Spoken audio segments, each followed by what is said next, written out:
প্রতি 4 জনে একজন উচ্চ রক্তচাপে ভুগছে এবং এটা কিন্তু 70-এর কম বয়সী মানুষদের জন্য। আবার 60 বছরের বেশি বয়স্কদের জন্য এই শতাংশটা কিন্তু অনেক বেশি, 49%। আর 50% মানুষ যাদের উচ্চ রক্তচাপ আছে তারা জানেনই না যে তাদের উচ্চ রক্তচাপ রয়েছে এবং এদের মধ্যে আবার 35% মানুষ যারা চিকিৎসার আওতায় এসেছে, কিন্তু দুর্ভাগ্যজনক হলো সত্য যে মাত্র 14% আমাদের দেশের জনগোষ্ঠীর যাদের উচ্চ রক্তচাপ রয়েছে তারা ওষুধের মাধ্যমে রক্তচাপ নিয়ন্ত্রণে আছে। রক্তচাপ মাপার কিন্তু কিছু পদ্ধতি আছে, সুতরাং নিয়মটা যাতে সঠিক হয়, এটা আপনি অন্তত চিকিৎসকের কাছে বা যারা রক্তচাপ মেপে অভ্যস্ত, বা এখন কিন্তু আমাদের যে সমস্ত ডিজিটাল মেশিনগুলো আছে, ক্যালিব্রেটেড ডিজিটাল মেশিন, যেগুলো পরীক্ষিত ডিজিটাল মেশিন, এই সমস্ত ডিজিটাল মেশিনগুলোকে এখন মাপতে বলা হচ্ছে। সুতরাং এই সমস্ত যন্ত্রগুলো ব্যবহার করে সঠিক নিয়মে উচ্চ রক্তচাপ যদি আমরা ধরতে চাই, তাহলে যদি আমরা নিয়মিত রক্তচাপ মাপি তাহলে ধরা পড়তে পারে। ধরা পড়লে চিকিৎসকের পরামর্শ নিতে হবে।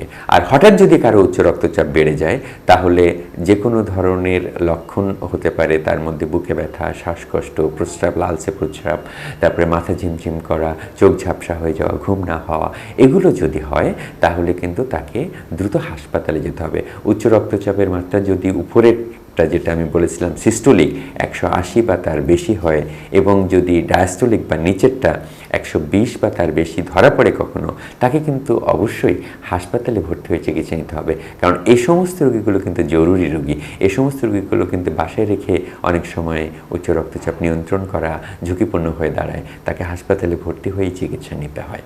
রক্তচাপের একটা স্বাভাবিক মাত্রা রয়েছে।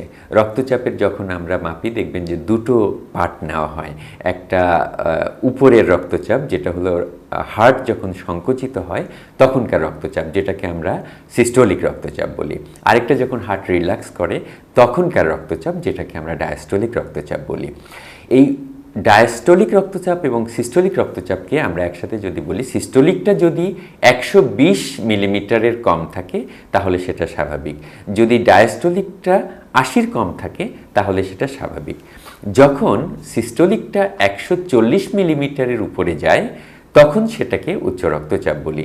যখন ডায়াস্টোলিকটা 90 বা তার বেশি হয় তখন তাকে আমরা উচ্চ রক্তচাপ বলি। তাহলে মাঝে মাঝে একটা মাত্রা রয়েছে যেটা 120 থেকে 140 সিস্টোলিক এবং 80 থেকে 90 ডায়াস্টোলিক। এই যে মাঝামাঝি মাত্রাটা, এই মাত্রাটাকে আমরা প্রাক উচ্চ রক্তচাপ বলি, বা এটাকে আমরা গ্রে জোন বলতে পারি। এটাকে আমরা বলতে পারি যে এরকম অবস্থা যদি আমরা পাই কারো, তাহলে তার ভবিষ্যতে উচ্চ রক্তচাপ হওয়ার সম্ভাবনা হতে পারে বা প্রাথমিক পর্যায়ে উচ্চ রক্তচাপ হওয়ার।